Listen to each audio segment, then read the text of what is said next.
Probably in the last, I don't know, 5-6 weeks, it's been over 10 million.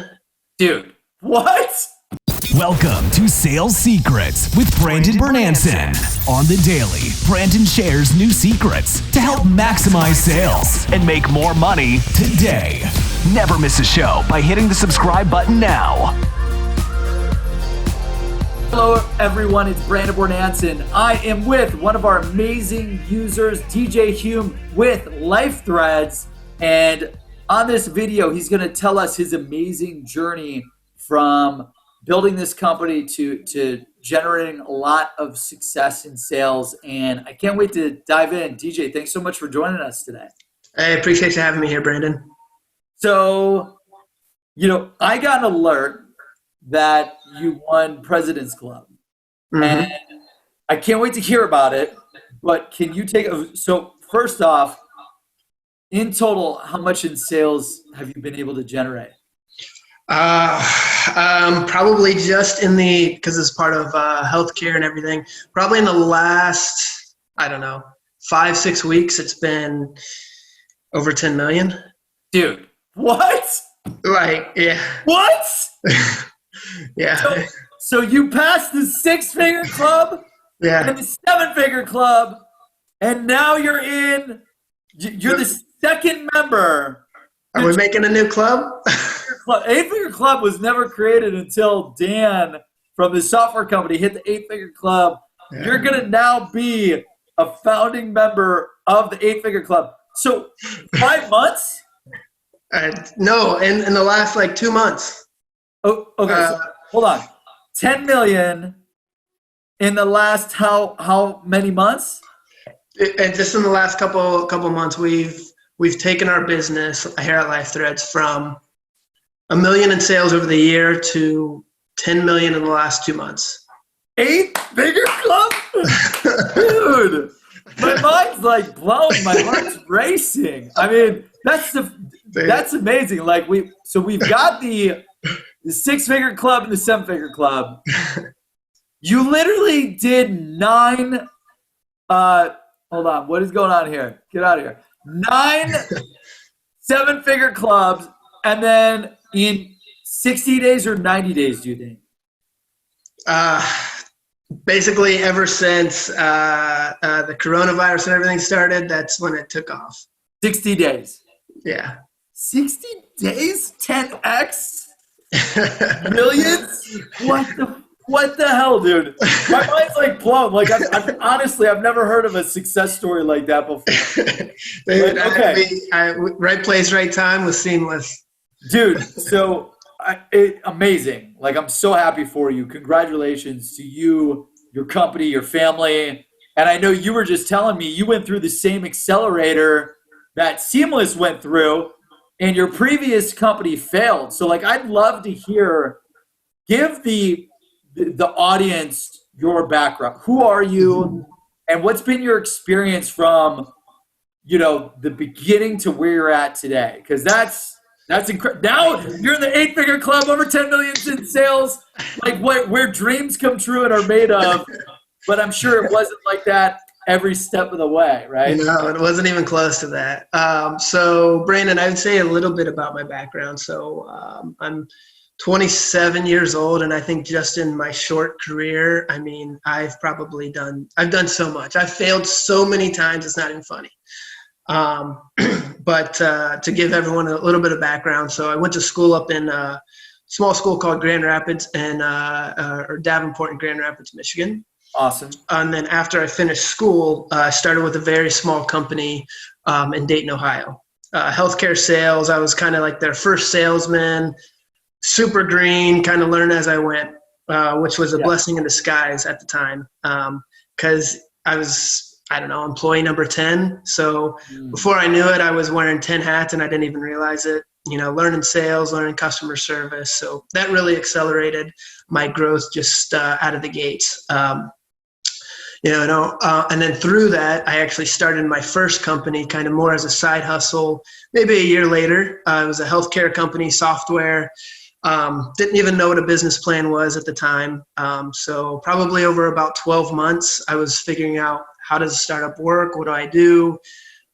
Made myself, made a fool of myself in front of, email and calling investors or people that should listen to my great idea. Right. But through that, I, built out, an actual business plan with a pitch deck and things like that. Got into a bunch of different accelerators, including Rev One in Columbus. Nice. That was something that really took my business, or what I know as entrepreneurship, from one level, and really put the gas on that. So I'm really thankful for everything that they provided just in that experience alone. And then I got to pitch that to, I don't know, maybe 100 plus investors around the country, from, Silicon Valley to other startups in the Midwest to here in Cincinnati, everyone. So we eventually got that product funded with a partner. How many pitches did it take? It's got to be a couple hundred. Yeah. I mean, I tracked mine. Mine was 337 VCs. Yeah. No, if I would have tracked it, it would have, I probably would have quit. Honestly. Yeah. Thank God I didn't track it when I was doing it. But when someone asked me, and I'm like, you know what, I've got this all saved in Salesforce, and I pulled a report, and I'm like, wow, that's crazy. So you do an amazing job. You have this idea for, was it like health tech, right? Yeah, so it was a software application in the healthcare space. Okay, awesome. And then you go through the same accelerator that we went through as our first accelerator with Rev One Ventures in Columbus, Ohio.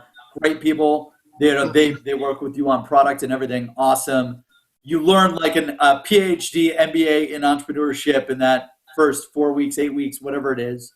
Mm-hmm. And then what happens? You pitch everyone in the world, and you get a round of funding? Yeah. So basically, get a round of funding. It was unconventional. Rather than going the VC route, I didn't have a tech partner.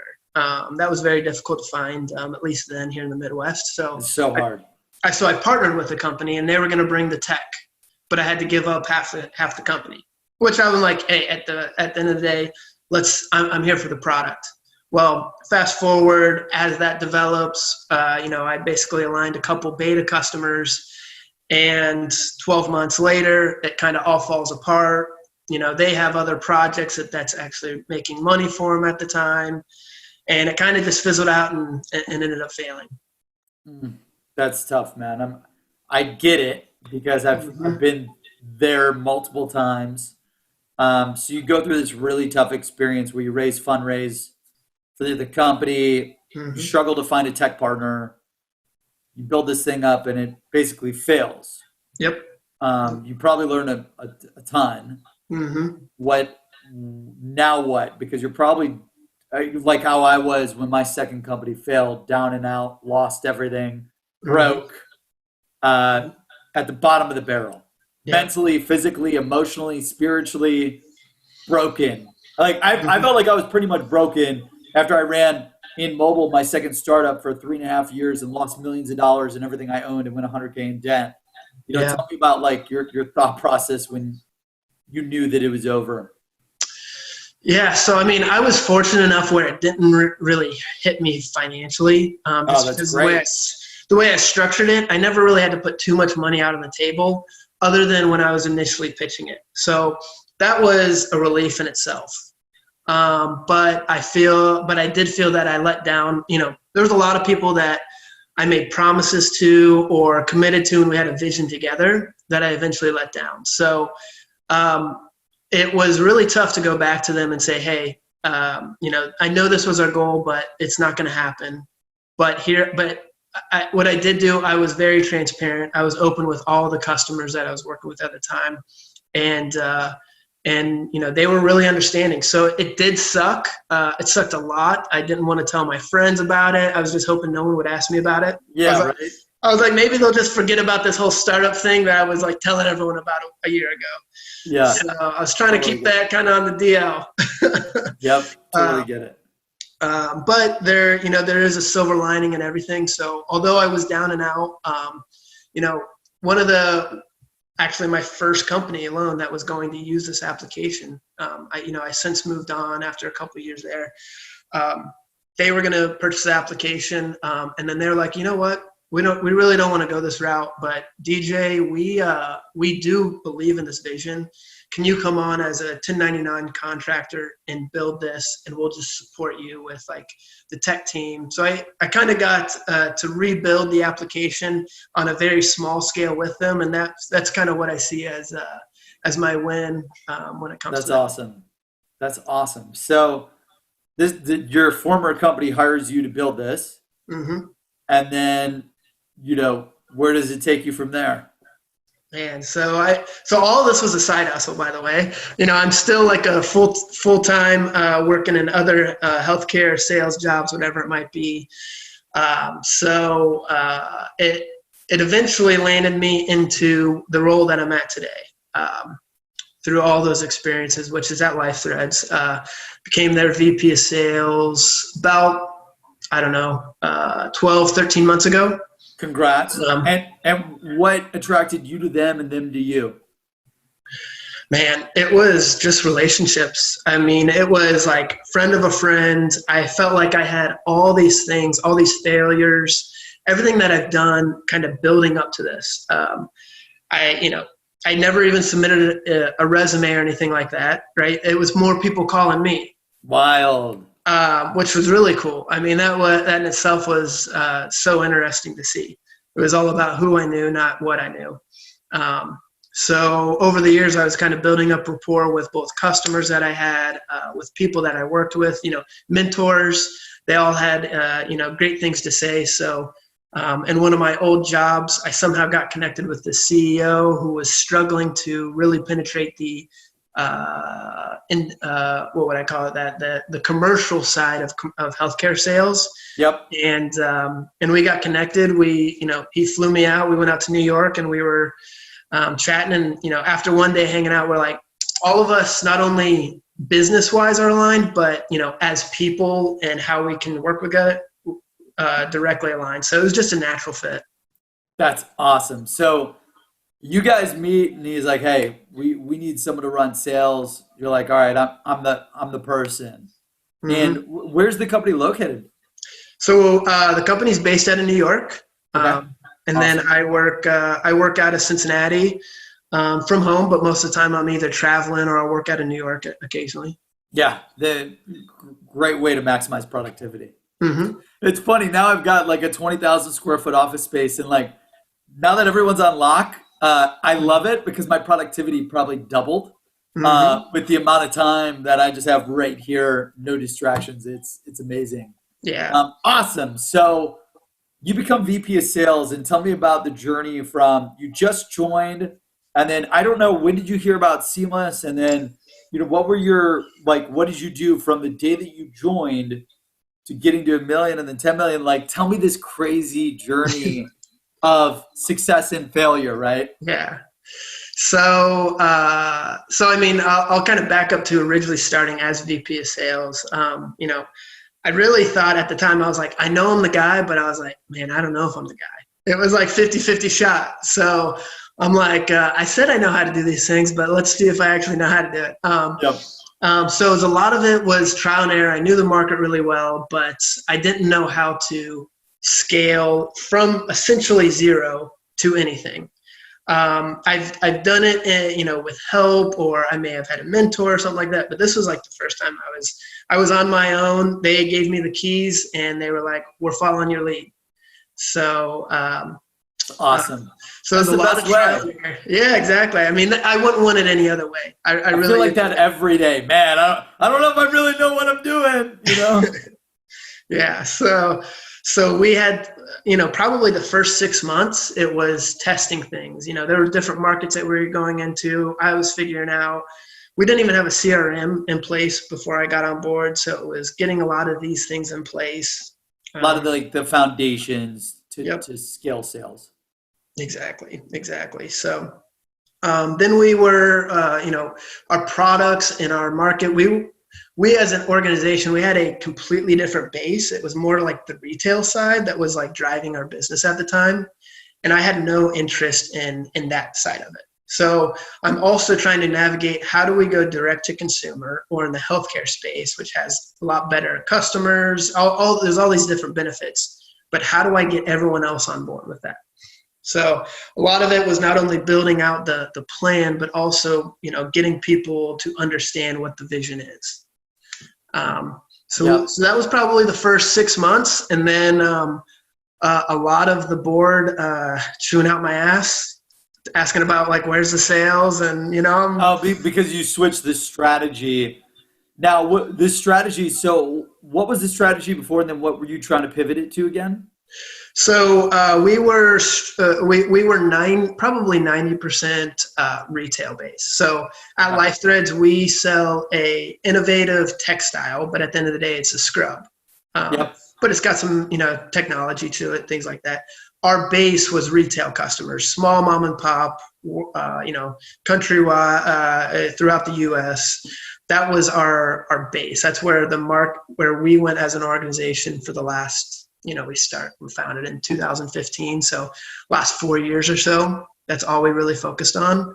And I wanted to shift them into sales that's direct to the hospital, because we're more aligned with what their goals are. Our product's more aligned with it. And, they don't buy in a quantity of 25, they're buying in a quantity of 25,000.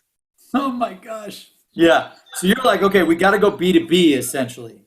Instead of these mom and pop shops, we got to go B2B in the hospitals and healthcare systems, where they've got thousands of nurses, doctors, the whole jazz. Yeah, if they're in the hospital, they're wearing something. Wow. I love that. Okay. So the board's on you. Where are the sales? Where are the sales? And at this point, because you're how many months in to you trying to break in, and then the board down your neck about this? So I'd say that it's probably after about 6-7 months. I mean, we've had some things that have been decent, but nothing big that they were hoping. And then we have maybe some inventory that we're starting to sit on, and that now everyone's getting stressed out, freaking out. And then that's when they're really, probably starting November of last year. Yeah. And it's scary and exhausting and stressful and fearful when your back is against the wall. Because you're like, okay, the board's upset, the CEO could be upset, or the president. Like, at that point in time, were you worried about, hey, am I going to lose my job? What was going through your mind? Yeah, I mean, from A to Z, I mean, it's like, hey, am I the guy? Like, maybe I shouldn't be doing this. Is our product good? Is it good enough? Do people care about our stuff? Is it someone else on the team? Is it, do we have enough funding? I mean, literally, you name it. It's running through your head, and you're thinking about it. And it's not like every once in a while, it's like all the time. Yeah. Every single second, right? Okay. So that's November of 2018 or 2019? 2019. 2019. So, okay. About 7 months ago? Yeah, roughly. 6-7 months ago. 6-7 months ago. Yep. Okay. So then what happened? All right. Your back's against the wall. Yeah. So, I mean, still obviously in the healthcare space, December's not going to happen. Yep. But, we kind of get through that. We're repositioning things. They're still on us, but then we get one breakthrough sale. That's someone that I've known for a long time, I've worked with, and, other deals. It's a big healthcare system. And then that comes through.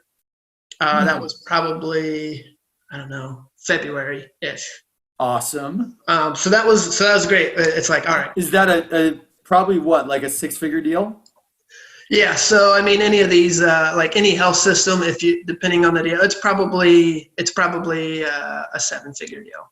Okay. On a recurring basis. So recurring basis, that's a 7-figure deal that you close in February. Now, does the board finally start to back off a little bit? No, absolutely not. I mean, I went to a meeting like this is it's almost comical. I go to a meeting where it's kind of like hey, we're like, it's more like strategy, planning things out. And, and then they call me, they're like, did you get an order? I'm like, it's going to come. But, it was, it's comical when I look at it or look back at it, but it's kind of like, man, this is, I get it, because my money is not sitting on shelves and inventory or, and all this stuff. So, and I treat everything like it's my money. So I'm like pushing it as hard. It's a great way to be. Yeah. Treat everything like it's your money. Yeah. Okay. So February, you close this deal. Okay. Yep. And then what's next? So we're starting to build out some momentum. We're like, hey, let's just get some small wins. That's all we need. So we start to build up this momentum. We're getting some appointments. I started adding on to our sales team where we can have some SDRs to start to vet this, and we can, start to really build out a funnel that's going to be successful. Okay. And this goes into March, and like we can all see the calendar start to fill. We're like, okay, we're not closing deals, but we have something. We're having conversations. Build the pipeline. Yeah. So we're feeling good.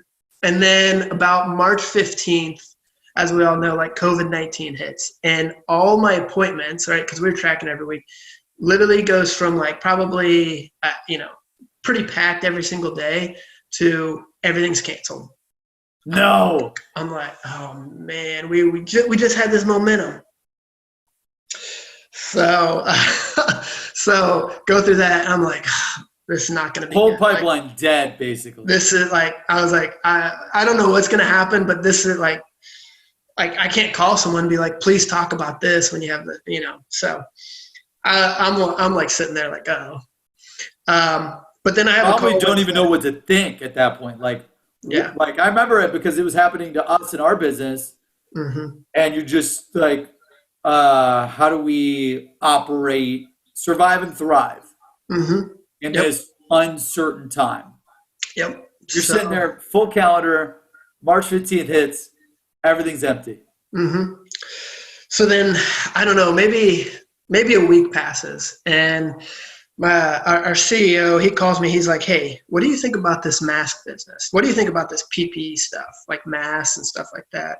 And I'm like, I'm sure like there's demand for it. And then I get an email, like literally we're on the call. I get an email from a health system that says, hey, I'm ready to write a PO to anyone that has these types of masks. If you do, I'll write a PO today.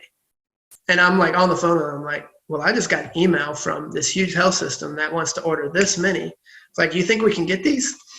It's like, I think so. Well, let's give it a shot. So background on LifeThreads is we have a product, but we have a manufacturing plant. So we manufacture around the world or have, connections and things like that. So we're actually really well connected around the world from a sourcing standpoint. So we're like, dude, let's supply chain and everything. You've got it all figured out. Yeah. And we're like, some hospital wants to write us a PO for a $500,000 right now for some masks. And I'd be at it all year to try to get another $500,000, PO for some scrubs. So we're like, hey, let's do it. And I'm like, what kind of masks we get? So we do some due diligence, do some work on it. We figure out what we can source, what we can, like all these details. Maybe a week passes and we feel confident that we can fulfill orders. We're not really sure the exact how many and stuff, but he's like, hey, DJ, go see what you can get. And this is where Seamless and really comes into play. So we have a lot of sequences and tools that we use as a small sales team. We really leverage automation. So awesome. And how big is your sales team at that point before starting to use Seamless? So at that point, we were about 6 salespeople. Okay. Including our CEO. Okay. Got it. So really like 5 plus the CEO, which makes 6.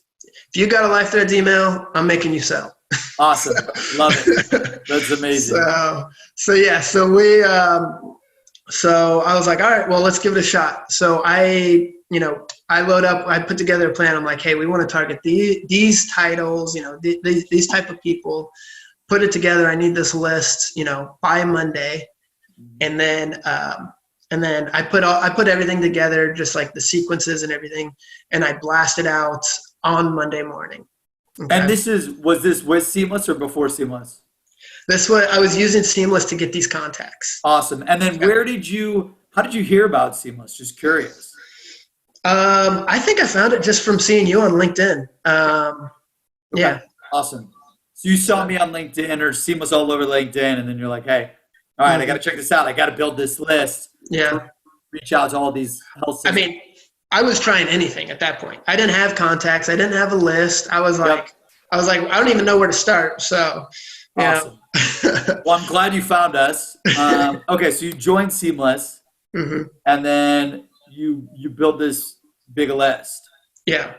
So we built out this big list targeted to different areas, and I put it together. And then I'm like, hey, I'll send this out, see what happens. I don't even remember how big the list was. It was probably 500 people. Nothing big. Okay. Nothing like super massive, but nothing tiny either. No. And then we have a conference call with our board that morning after I send that. And we were going to talk about masks, but we were talking about the uniforms. We're like, hey, our uniforms are positioned for this. Like, we should start to be selling this along with masks and whatever it is. So I'm on a call with our board when we're kind of going through this, and my phone is literally ringing off the hook. And then I'm like, this never happens. You're like, I never get calls, man. Yeah, I was like, in sales. So it like just keeps ringing and ringing, and then I'm like, all right. I like put the call on mute. I'm like, I gotta like listen to these voicemails. But then I start seeing my emails start just flooding in. I'm like, oh crap. So this is about to be great. So I end up getting I have like at this point 7-10 missed calls within a matter of 15 minutes. Unbelievable. So I was like, hey guys, I'm getting calls left and right. I got to jump off this call. I think we got sales going on.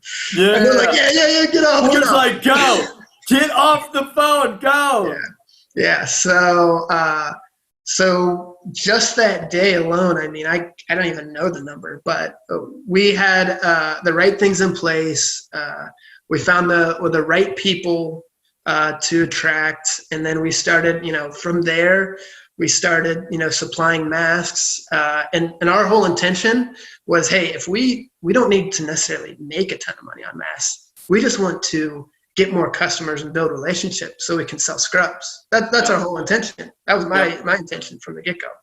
And before you know it, I mean, we went from 2019, we probably did roughly, I don't know, anywhere between 1 million US-based sales. And at the end of week 1, we probably had, I don't know, 5 million in a week.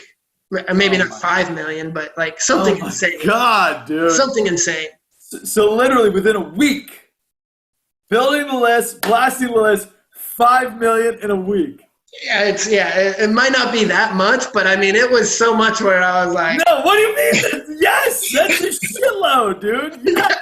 I mean, I've never seen anything like. My mind would have blown. Like, yeah, I mean, I've built some fast companies. I've seen some fast companies, but like in 1 week, you just 500, you like 5x growth the company. Yeah, that's insane. Yeah. So, okay. Was the board happy finally, or no, not yet? I mean, they were happy. Definitely happy, right?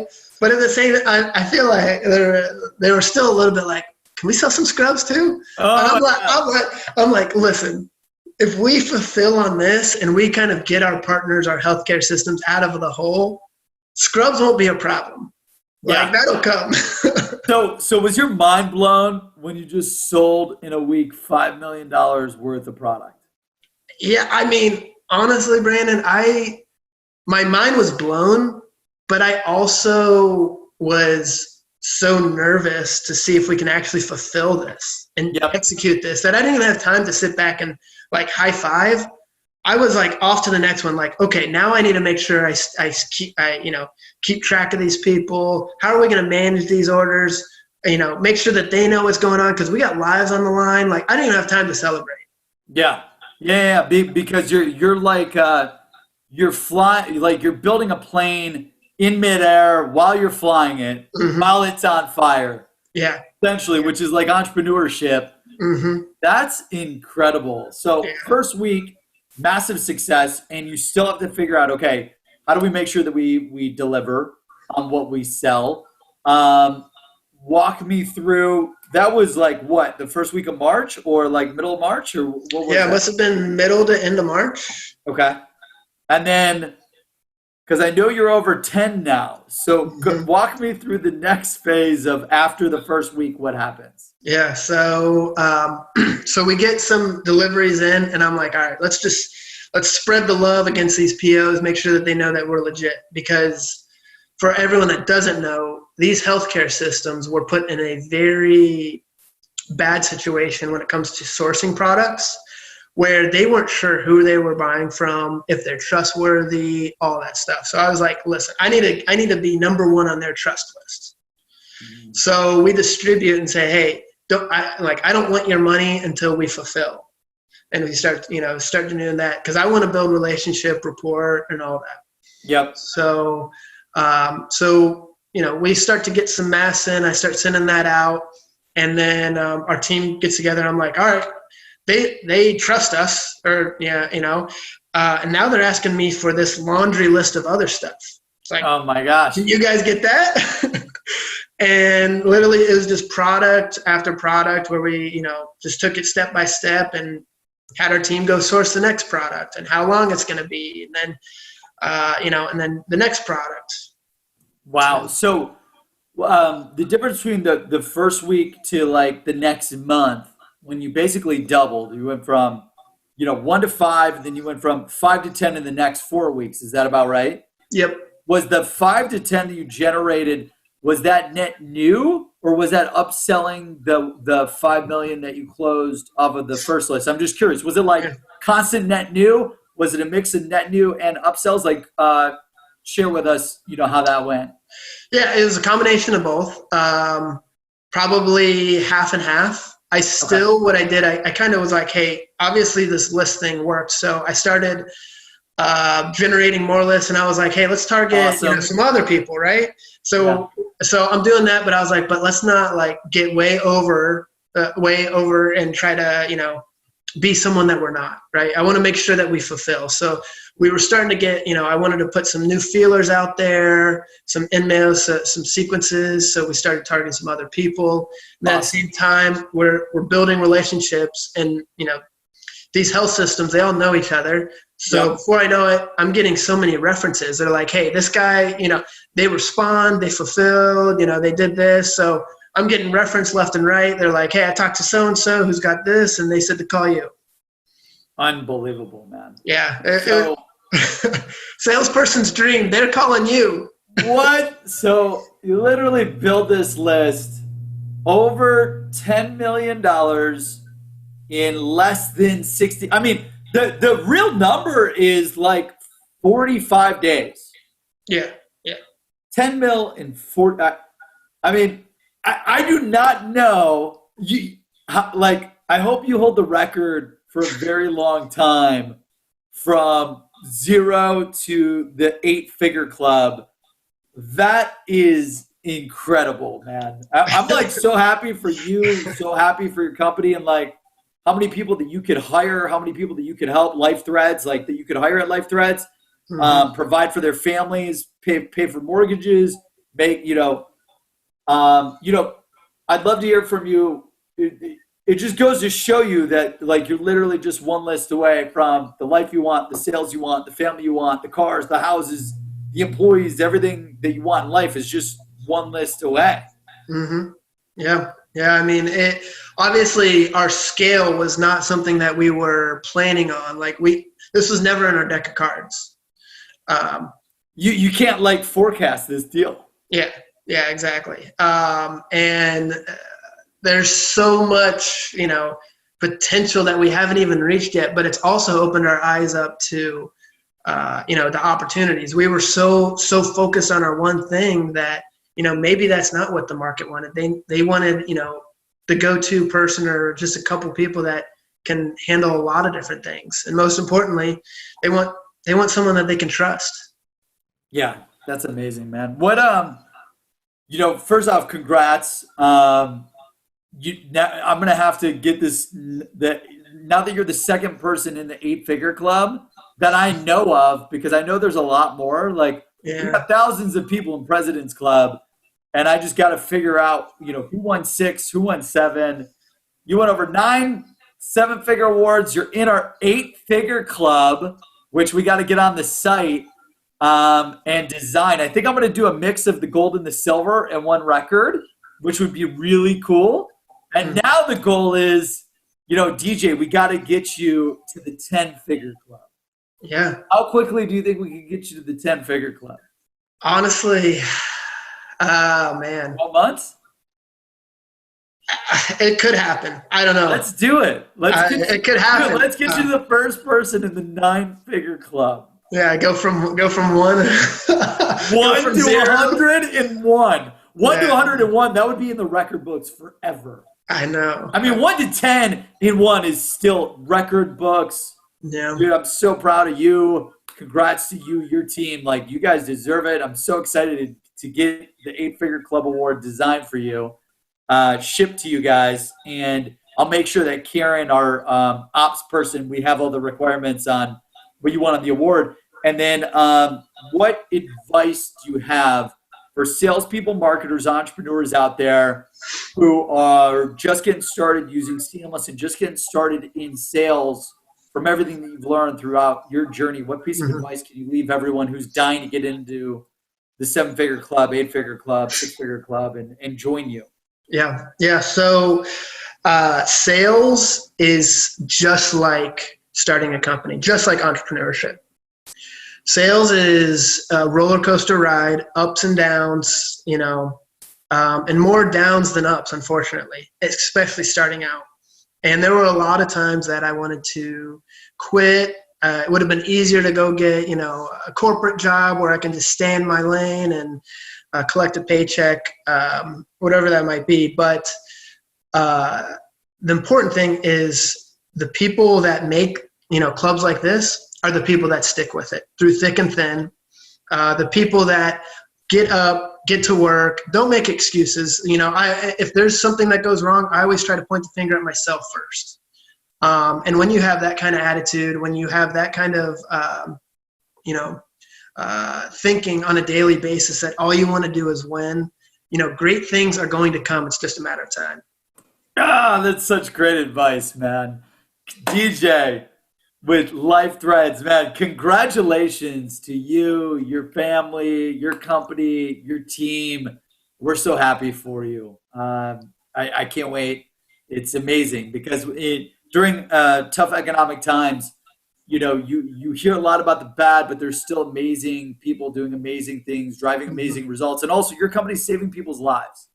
And the ability that you're able to go make that happen. And we're also able to be a part of it in some way is just absolutely phenomenal. That's why you joined your company. That's why we built Seamless. And, let's just leave it to the audience. Don't forget, you are just one list away from President's Club. The life you want, the sales you want, the family you want, the income you want, the cars, the houses, the vacations, the employees, the sales, the revenue, the income, everything is just one list away. And you can join DJ and President's Club and all the thousands of members. You just got to put in the work and listen to stories like DJ and follow his journey and follow everyone else's journey and be hungry and learn and assume responsibility like DJ had mentioned and take ownership of your successes and your failures and put in the work. Like, I mean, DJ, how hard have you been working the past year in 2020? Oh, I mean, all the time. I mean, and the best part about it is that I don't feel like it's work. We're building something bigger. We're making an impact on other people's lives. And when you have that, and it doesn't really feel like work. So although I probably put in so many hours each day, I almost feel like I have one of the best opportunities. I'm so blessed with what I do and have the flexibility to do what I want at the same time. That's awesome, man. Well, congratulations. I can't wait to, one, create your new award because we haven't get it designed yet. I'm going to get it designed. Literally, my next task right when I'm off this call is I'm meeting with marketing. I'm saying, get it. This is our second winner of the 8-figure club that we know about. Mix the 2 awards together. We'll do a mixed record, and we got to get it shipped out, man. Congratulations. And I can't wait for you to hang this on your wall. Use it as inspiration, motivation, and a token of accolades, man. A token of like, you did it. You are amazing. You are unstoppable. You can do anything. And then let's do anything and everything we can to get you to the 9-figure club this year. 0 to 100 to 101. I've never seen it before, but I can't wait to do it with you, man. And let's go make it happen. Thanks so much for joining us today. That's awesome, man. I appreciate you having me. Thank you for listening to Sales Secrets with Brandon Bornancin. If you enjoyed the show, please don't forget to hit that subscribe button right now so you never miss an episode that drops on the daily. Your success is our success.